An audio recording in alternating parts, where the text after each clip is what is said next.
এই বাসায় যে এরকম ছিঁড়া তেনা ফাটা জামা পইরা থাকো ভালো লাগে দেখতে? একটু সুন্দর করে সাইজা গুজা থাকতে পারো না? রান্না করার সময় একটু সুন্দর করে সাইজা গুজা রান্নাটা করতে পারো না? থালা বাসন মাজার টাইমে একটু সুন্দর স্টাইলিশ আভাইয়া পরতে পারো না? কাপড় ধোয়ার সময় একটু সুন্দর একটা থ্রি পিস পরতে পারো না? তাইলে তো দেখতে ভালো লাগে। তোমরা কি তেনা ফাটা এগুলা পইরা থাকো? এগুলা পইরা থাকলে আমাগো বেটাদের তোমাদের প্রতি প্রেম আসে?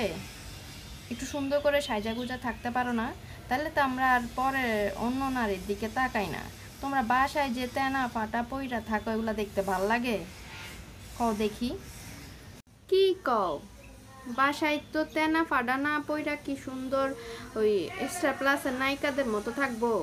তাইলে তোমাদের প্রেম আসবো? আর তোমরা যে লুঙ্গি পইরা পইরা থাকো, ভুঁড়ি একটা এত বড় বানাইছো, মাথা দিয়ে চুল নাই, টাকলা, দাড়ি মুছ পাইক্কা সাদা হইয়া গেছে, সেগাইয়া মেগাইয়া থাকো ঘরের ভেতরে।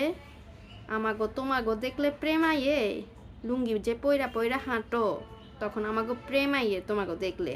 তোমরা একটু সুন্দর ফিটফাট হইয়া থাকবা, সুন্দর সুন্দর জিন্স প্যান্ট পরবা, টাইট টাইট শার্ট পরবা, একটু বডি শডি বানাইবা, এমনে দেখলে না ভাল লাগে, এমনে দেখলে না প্রেম আসে? লুঙ্গি যে পইরা থাকো বাসার ভেতরে, প্রেম আসে দেখলে তোমাগো? এটা বোঝো না? শুধু আমাদের তেনা ফাটা কাপড় পরলে তোমাকে প্রেম আসে না, সুন্দর জামা কাপড় পরলে প্রেম আসে। এটা বুঝি যুক্তি তোমাগো?